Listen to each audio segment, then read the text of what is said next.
Aí pessoal, tudo bem com vocês? Guilherme Chibata na área novamente. Olha, tô me enrolando aqui. Na área novamente, tudo bem com vocês, galera? Tudo tranquilo? Preparado? Aguinha aí, aquela barra de cereal, né? Aquele milkshake, né? Toma os troços aí, fica ligadaço aí que a aula é massa. Eu já adoro dar essa aula, acho foda, né? Não fala que eu falei, foda, véio. Acho massa demais. Por quê? Chegamos no Brasil. Ei, Brasil, tá aqui, velho. Descobriram o Brasil. Descobriram, entre aspas, vocês já sabem essa história, né? Não, o índio já tava aqui, vem esses caras, só vieram atrapalhar, botar roupa nos índios, certo? Lembra aquela música da Rita Lee? Eu sempre lembro disso. Se Deus quiser, um dia eu quero ser índio, viver pelada, pintado de verde, num eterno domingo, ser um bicho preguiça, espanta turista e tomar banho de sol, banho de sol, banho de sol. Olha aqui, ó. Me ocorreu agora, eu gosto de dar aula, porque é isso, eu adoro referência de tudo que é lado, ouço, gosto mesmo, de tipo tudo, eu vou consumindo tudo, o que está ligado a música pop, arte, música erudita, o que for, eu gosto de prestar atenção nisso. E daí me ocorreu essa letra da Rita Lee, não que antes não tinha me ocorrido, mas me ocorreu agora, não tinha pensado nisso para essa aula. Então, presta atenção, né?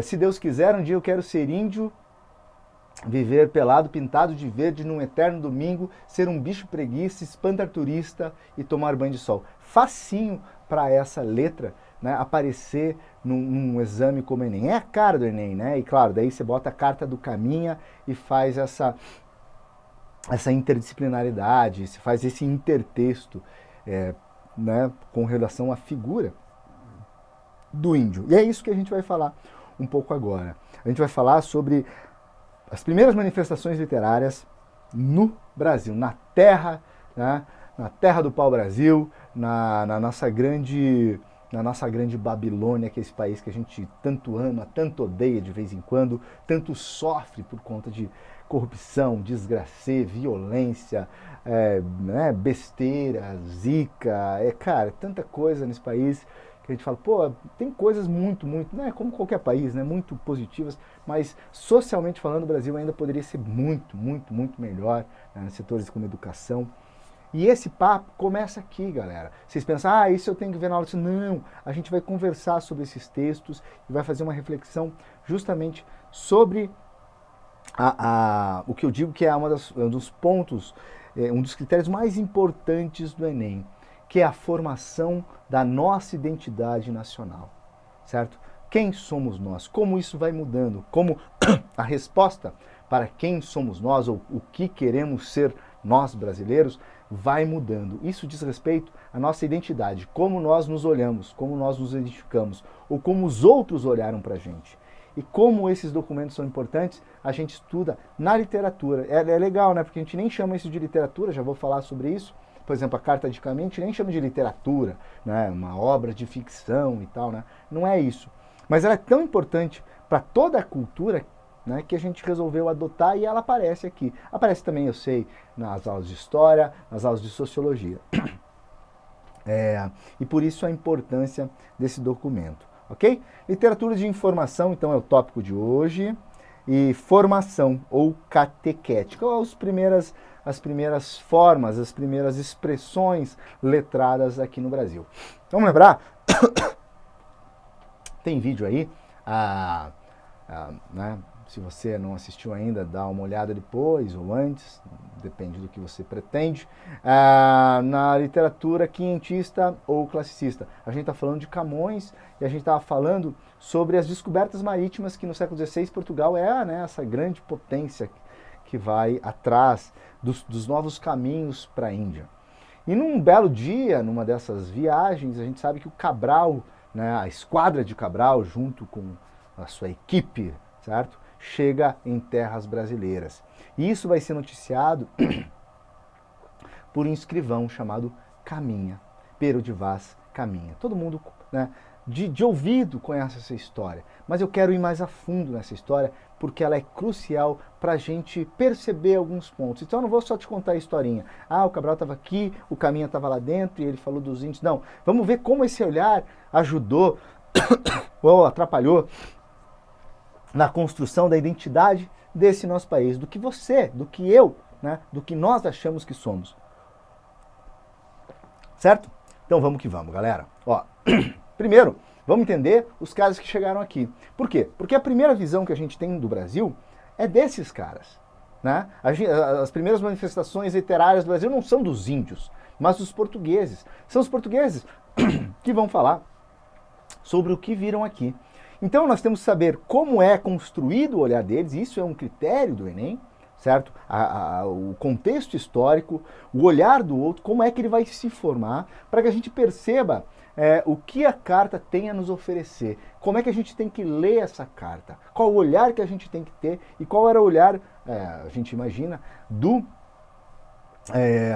escrivão, né, do Caminha, para, né, reportar tudo isso para o rei que estava lá e iria saber que agora ele era rei também de uma nova colônia chamada Terra dos Papagaios, Terra de Santa Cruz, vários nomes que o Brasil teve, né, que essas terras tiveram. Tá? Então, o classicismo do século XVI, Camões, né, em Portugal, a literatura está rolando.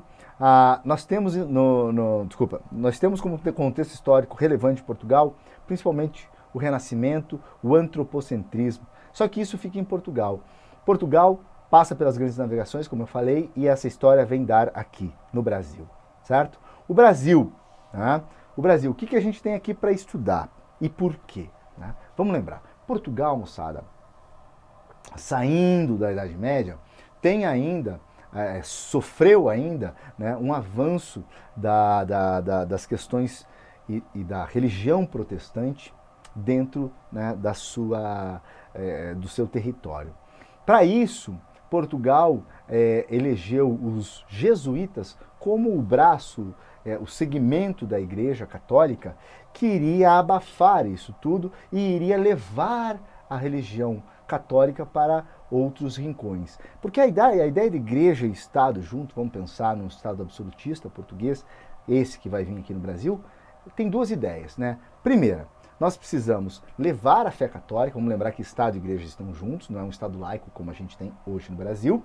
Então, Igreja e Estado estão juntos, eles têm a fé católica como premissa e vão querer espalhar essa fé por todos os rincões do planeta, certo? Isso dá poder e isso dá dinheiro para a Igreja.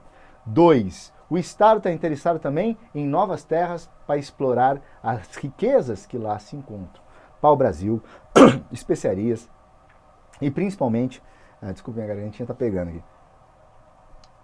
E principalmente, moçada, presta atenção, principalmente eles vão estar interessados em ouro, em prata, em metais preciosos. Beleza? Então, a grosso modo, claro que você vai ver na aula lá com os nossos grandes professores de história, é algo muito mais elaborado, muito mais profundo. Mas a grosso modo, para a gente aqui ter uma ideia, esse é o pensamento mercantilista, esse é o pensamento, né, de um império no século XVI. E eles vêm chegar aqui no Brasil. Então é esse cara, né, imagino, Caminha lá chegando aqui no Brasil, é esse homem, esse olhar europeu que está se projetando sobre as terras, sobre as águas, sobre as matas, sobre os verdes aqui do Brasil. E é isso que a gente vai ver, tá? Então o contexto histórico é esse, literatura de informação é como a gente chama a carta, principal documento é a carta de Pero Vaz Caminha. Galera, isso não cai no Enem, isso despenca do Enem. Cara, todo o Enem tem um trecho na carta de Caminha, seja na parte de literatura, seja na parte de humanas, aonde você quiser. Por quê? Porque esse é o principal documento do olhar estrangeiro, do olhar do português, do Império Português, do mercante português para o Brasil, para essas terras na qual nós vivemos. Entende isso? Entende a importância disso? E aí a gente vai ver como esse cara vai descrever as coisas. Tem coisas maravilhosas, engraçadíssimas. Eu acho muito engraçado essa carta. Tá? Eu não encarava ela, fazia muito tempo, e reli, agora eu fiquei fã dessa carta. Tá? Vamos falar também, então, de uma literatura de informação, mas também de uma literatura de formação. Ô, professor, está confuso aí, por que esse nome? Informação, porque o Pero Vaz de Caminha vai informar o rei. Rei, aqui tem tal coisas, aqui tem não sei o quê, não sei o quê, não sei o quê, não sei o quê, não sei o quê. Beleza, rei? Obrigado. Obrigado por me informar, Caminha. Então, essa é a literatura de informação. E literatura de formação é a literatura do José de Anchieta. Opa, deixa eu botar aqui um realce. Do José de Anchieta. O que isso quer dizer, moçada? Bom, quando os portugueses chegam aqui, a gente vai ver na carta, um dos principais recados, e eu já contei para você o contexto histórico, e a principal missão dos portugueses aqui, vendo aquele monte de índio pelado, é trazer o quê? A religião, a fé católica para essa terra, certo? Então, formar moralmente os índios, né? E não deixar que os portugueses que aqui ficaram se deformem. Então, é por isso que a gente tem esse nome nessa literatura. Literatura de formação. Formação do caráter, formação da moral, que fica a cargo do José de Anchieta, tá? Esses são os dois nomes, as duas vertentes das primeiras expressões, né, da palavra escrita aqui. Professor, isso é literatura? Porque, pô, literatura é Harry Potter, é invenção. Boa pergunta. Não, isso não é literatura, dizem os críticos. Mas também, né, também a gente não precisa ficar entrando nesse mérito ou demérito, tá? Não é isso que é a grande questão aqui. Mas isso vai ser o lastro, vai ser a formação, é um documento muito importante para toda a literatura. A literatura vai conversar e muito com esse período aqui. A gente vai ver isso no romantismo, no indianismo do José de Alencar, por exemplo, lá no século XIX, no romantismo. A gente vai ver a carta, o olhar, o jeito do índio, e aí agora sendo desmistificado, lá no modernismo, com a figura do Oswald de Andrade. Ele tem um livro chamado Pau-Brasil, onde ele vai, né, usar muito a carta como intertexto. Então, por isso que a carta é, né, um dos documentos mais importantes que eu conheço das nossas aulas, tá? Nós podemos chamar esses textos, então, de literatura, arte? Não, eles não são propriamente isso, não é essa ideia de criação, de abstração, certo? Bom, eu sei que você já entendeu e eu sei que você já viu a importância dessa aula e principalmente do texto do Caminha. Então, vamos a ele, moçada. Literatura de informação, só para deixar aqui, né, mais um conceito para vocês, é essa composta por relatos de navegadores que chegaram ao Brasil e descreveram a natureza, as pessoas e o cotidiano deste lugar. Não é só o Caminha? Não, tem mais gente, né? Tem mais gente, ó, outros autores aqui, ó, Pero de Magalhães Gândavo, tá? Pero Lopes de Souza, Gabriel Soares. Mas isso aqui é só para você saber, ok? Esse Fernão Cardim também, quase foi comido por uma tribo, ok? Né, fica aí a título de curiosidade para vocês saberem, não costuma aparecer no Enem, nunca vi, tá? Mas só para você saber que não é o Caminha o único cara. Mas o primeiro, o grande, o que cai, despenca, é a carta do Caminha, beleza? Opa! A carta de Pero Vaz Caminha, conhecida também como Carta de Achamento, é dirigida a Dom Manuel I. O texto é informativo, né, sendo o primeiro escrito em terras portuguesas, e aqui, claro, né, uma posterior pintura do Caminha lendo a carta para o Pedro Álvares Cabral, que era o comandante, né, de todas as embarcações da frota que estava aqui na costa brasileira. Imagina, cara, né? Eu sempre, quando eu dou essa aula, eu fico assim, imagina os portugueses chegando, velho, né? Naquele navio, naquela caravela, velho, todo mundo ali. De repente, e isso está na carta, olha que legal, eles escutam uns furabucho. Furabucho é um pássaro, mas é um pássaro que eles sabem que tem terra perto, porque ele fica sempre perto da costa. Então, isso está na carta. Eles veem um furabucho, sei lá como faz o furabucho, né? Estou imitando aqui um pássaro, e eles falam assim, opa, pode ter terra aqui. Andam um pouco mais, avistam um monte, que eles resolvem chamar de Monte Pascal, porque era a época da Páscoa. Monte Pascal. E aí já estamos em terras brasileiras. Estamos na Bahia, velho. Certo? E chegam num lugar que depois vão chamar de Porto Seguro. Cara, imagina, esse lugar é lindo, né? Hoje, que a gente vê com toda a degradação e tal. Imagina no século XVI, ninguém pisou naquele lugar além dos índios.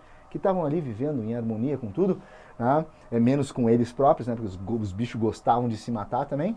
Mas pensa, né? Você não tinha, né? A natureza estava lá, intacta. E aí chegam os portugueses, olha aquilo, devia ser lindo, mas maravilhoso.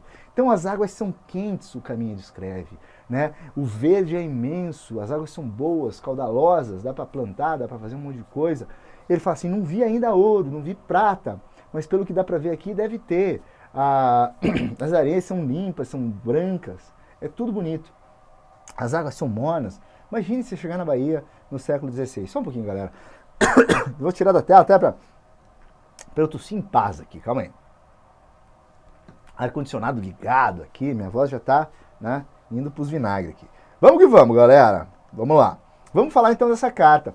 Eu dividi, a carta não tem essa divisão, eu dividi para ficar mais organizado para você entender. A carta fala de uma, né, faz a abertura, fala dos primeiros contatos com os índios, fala do papel dos degredados. Os degredados são os bandidão, velho, né? Então o cara cometeu alguns delitos lá em Portugal. O cara fala assim, e aí, agora, você quer ficar em Portugal ou quer ir pro Brasil? Né? Quer ir degradado? Ah, não, prefiro morrer em Portugal. Não, então você vai pro Brasil. E aí bota um cara no navio e ele vai ser um pau para toda a obra, né? Porque o navio chega aqui na costa brasileira, você acha que quem desce? O Pedro Álvares Cabral para botar o pé na terra e falar com os índios? É claro que não. Ele manda lá um barquinho de degredados, né? Desce da caravela, pega uma embarcação, vai até a terra, ó, fala aí com esses índios aí, vê que se os caras são amigos ou não. Porque se for para levar flechada, leva vocês que são bandidos, que são degredados. Isso é uma pena de degredo, é ser mandado para fora do país, né?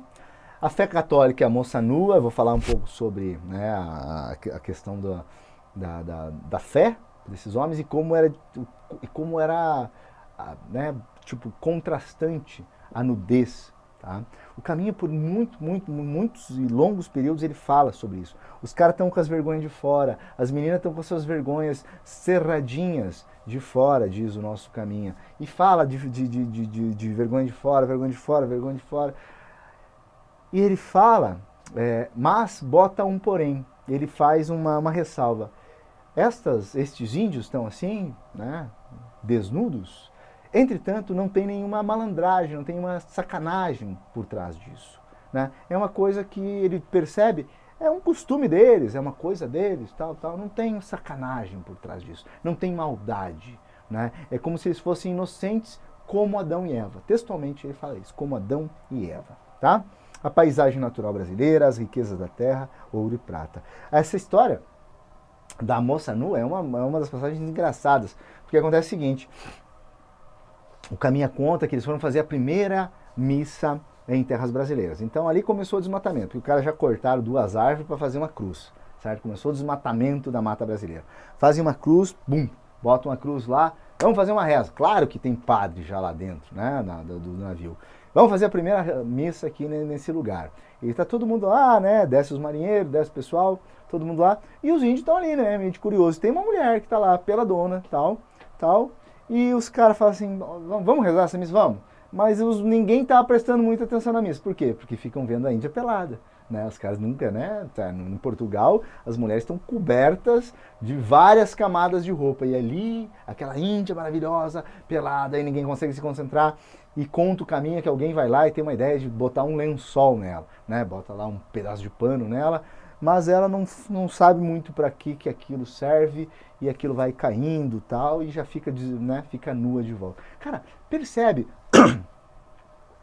essa imagem, como é forte, certo? Eles não sabem para que aquilo serve. A nudez, o pecado, vem do olhar do europeu, certo? Da religião e da cultura europeia. E claro, do costume lá, que tem frio, inverno, né? Se pensar na Bahia, um calor desgraçado, dá para você ficar pelado o ano inteiro. Então esse pecado é uma construção que ali, né, os índios não entendiam. Por isso, e isso que é legal, isso é uma máquina do tempo do pensamento. O Caminha fala, botaram lá jogaram um pano em cima dela, mas ela não sabe muito bem nem como segurar aquele pano, ela não consegue entender.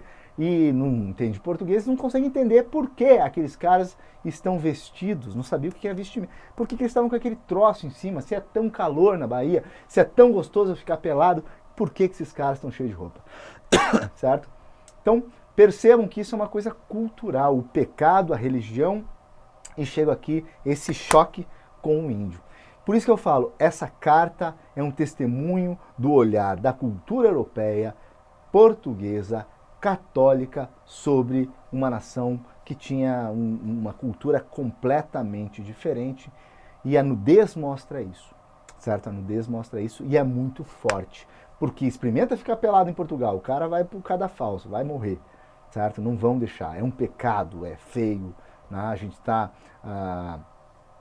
em época de perseguição religiosa e tudo mais, isso seria, né, um pecado mortal para o sujeito. Legal? Perceberam isso? O olhar português, o olhar do europeu no século XVI sobre o índio que aqui estava, sobre as terras que aqui estavam. Essa é a grande sacada dessa carta e é por isso que ela é tão legal. A paisagem natural brasileira, as riquezas, o ouro, a prata e tudo mais. Está tudo aí nessa carta, certo? Então chegando, né, aqui ó, vou deixar,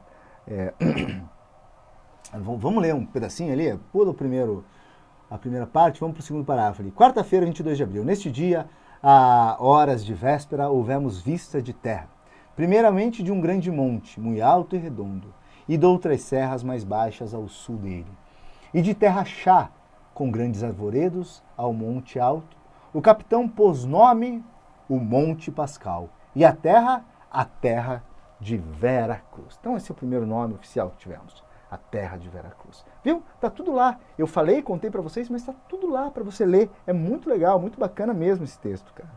Vamos que vamos aqui. Agora, eles estão chegando e vão falar para os degradados entrarem em contato com os índios. Então lançamos fora os batéis e esquifes. Batéis são aqueles barquinhos que vão do lado, sabe? Aquele que faltou no Titanic. Lembra do filme Titanic? Faltou os batéis ali e a galera se afogou. E vieram logo todos os capitães das naus a esta nau do capitão Mor, onde falaram entre si. E o capitão Mor, o maior capitão, né, que é o Cabral, mandou em terra, no batel, a Nicolau Coelho, para ver aquele rio. E tanto que ele começou de ir para lá, acudiram pela praia homens. Então, quando ele começou a se dirigir para aquela praia, surgiram alguns homens. Quando aos três, de maneira que ao chegar ao batel, à boca do rio, já ali via 18 ou 20 homens. São os índios. Estão chegando, 1, 2, 3... Quando o Nicolau chegou perto da praia, já havia 18. Veja que a carta ela é bem minuciosa, né? Ela traz vários e vários detalhes aqui. Tá? A primeira descrição dos índios. Vamos ficar com essa primeira partezinha ali. Eram pardos, todos nus, sem coisa alguma que lhes cobrisse a vergonha. Lembra que eu falei sobre isso? Tá aqui, né? Tá aqui. Nada que lhes cobrisse as suas vergonhas. Nas mãos traziam arcos com suas setas. Vinham todos rijamente sobre o barquinho, né? E Nicolau Coelho lhes fez sinal que pousassem os arcos. E eles os pousaram. Então Nicolau Coelho fez assim: hop! Viemos em paz! Viemos em paz! E os índios tudo lá com os arcos e flecha. E aí quando ele fez hop, né, os índios depuseram as armas. Tipo, tá bom, tamo de boa, tá? Vamos que vamos. Ah, essa parte eu adoro, velho. Essa parte eu adoro. Bom, aí mandaram os degradados lá, os caras ficaram brother, tal.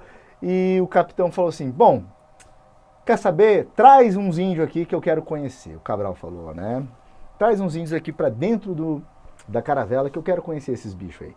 Vamos lá, vamos ver qual é desses caras aí, né? O olhar do português. Pro português, o índio é um bicho, né? Então, um selvagem.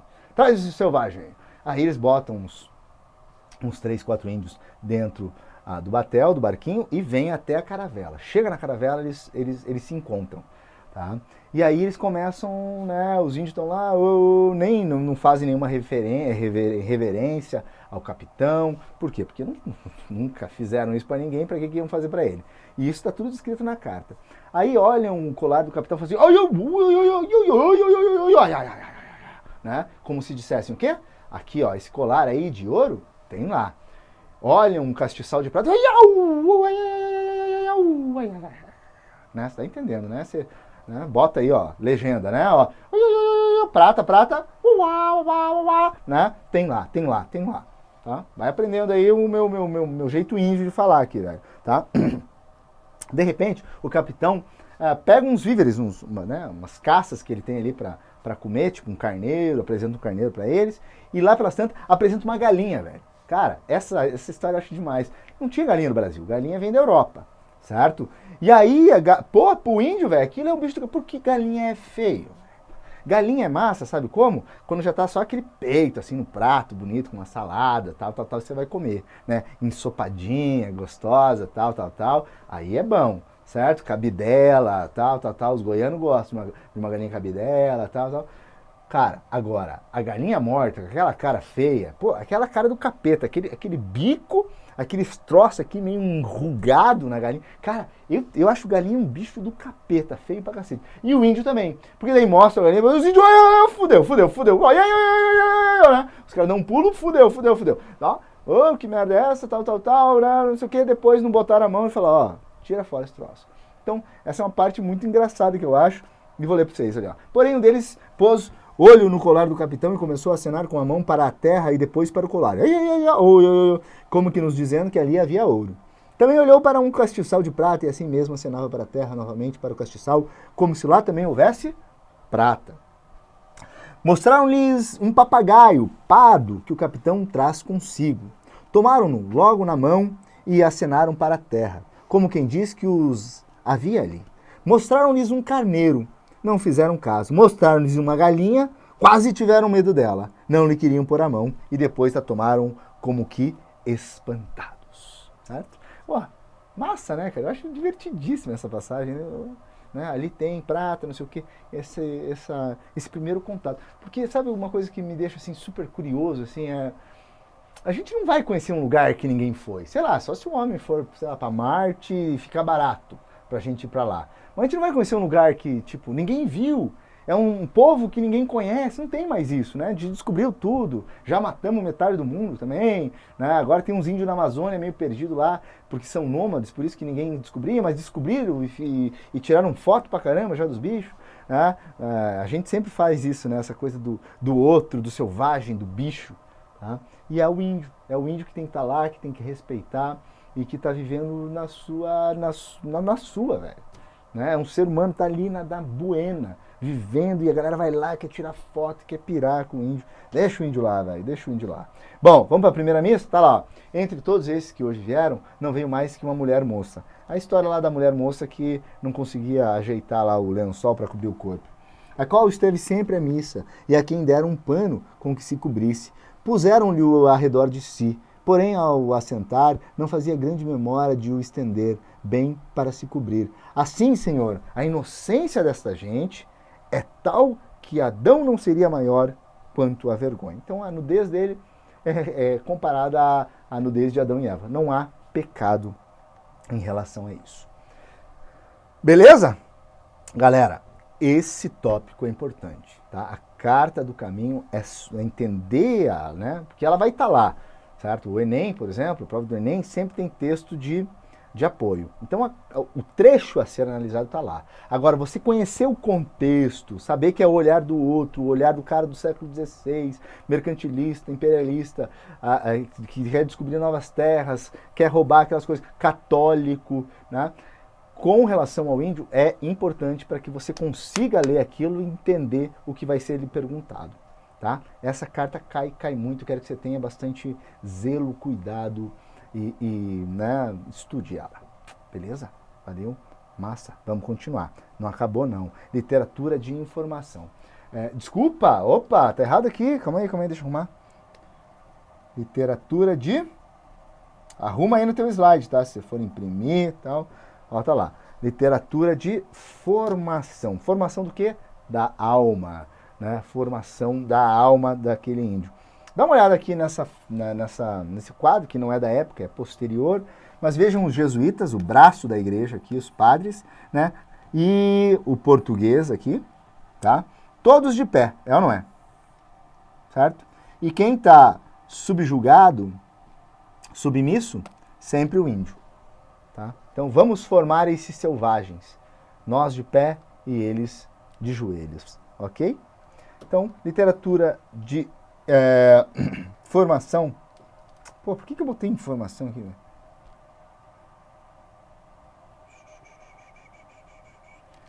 Literatura de formação são textos históricos, biografias, documentos que informam sobre o Brasil do século XVI.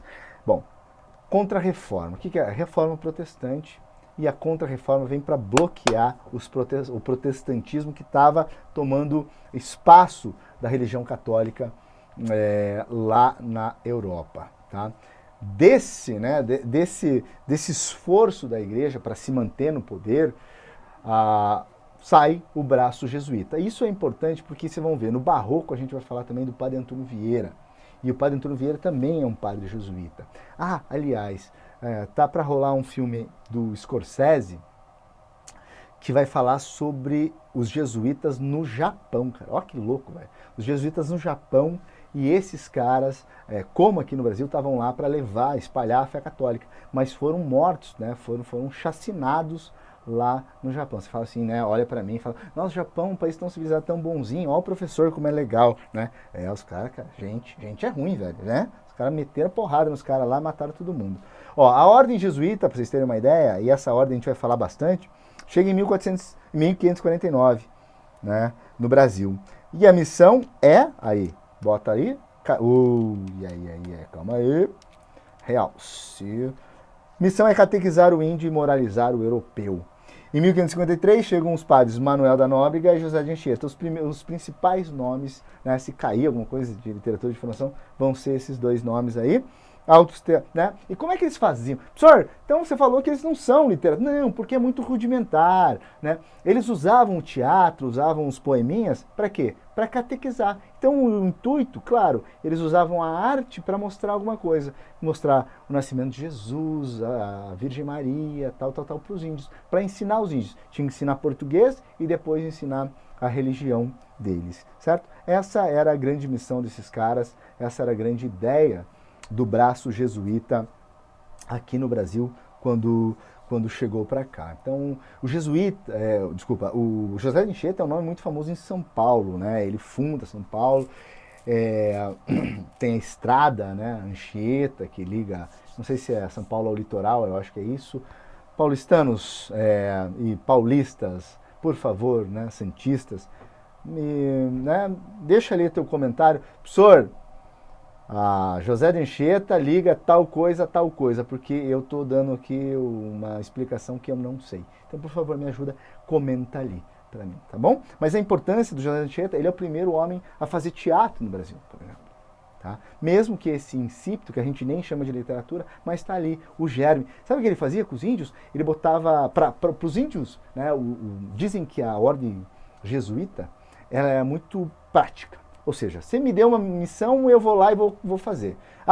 Jesuítas, vão lá e catequizem os índios. Tá, posso fazer do jeito que eu quero? Pode. Então, eles eram muito práticos. Como é que o índio vai entender? Eu vou botar um cocar. Então, o português botava um cocar, botava um chacoalho. Então, esse cara aqui que é o grande xamã de vocês, esse cara, né, na nossa cultura, é Jesus. Então, faziam Jesus lá com cocar, fazendo barulho, com pintura no corpo, eles se pintavam, se vestiam como índios para que os índios entendessem. Então eles têm essa coisa meio da educação, né? Essa coisa do ensinar, mas era uma educação, claro, moral e voltado para catequese, beleza?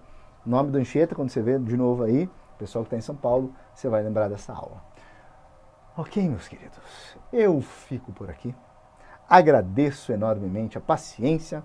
A aula foi legal, eu adoro esse assunto e conto com vocês para assistirem o próximo vídeo. Antes, não esquece de comentar aqui embaixo, de dar um curtir, preciso de você. Também estou nas redes sociais, Facebook Guilherme Shibata, no Instagram também Guilherme Shibata. Não esquece que meu Shibata é com S, S-H-I-B-A-T-A. S-H-I-B-A-T-A, Guilherme Shibata, e lá a gente continua o papo. Agora ia gravar, já tinha gente me mandando mensagem, professor, você pediu para eu comentar contigo, né, alguma coisa, tal. Tá bom, né, tô aí mandando um abraço. Eu vou até ver o nome dele na próxima aula e aí eu conto para vocês aí. Legal? Então, quer falar comigo? Manda uma mensagem aí, manda uma mensagem no Face e eu te respondo. Grande abraço, galera. Valeu, prazer mesmo ensinar vocês.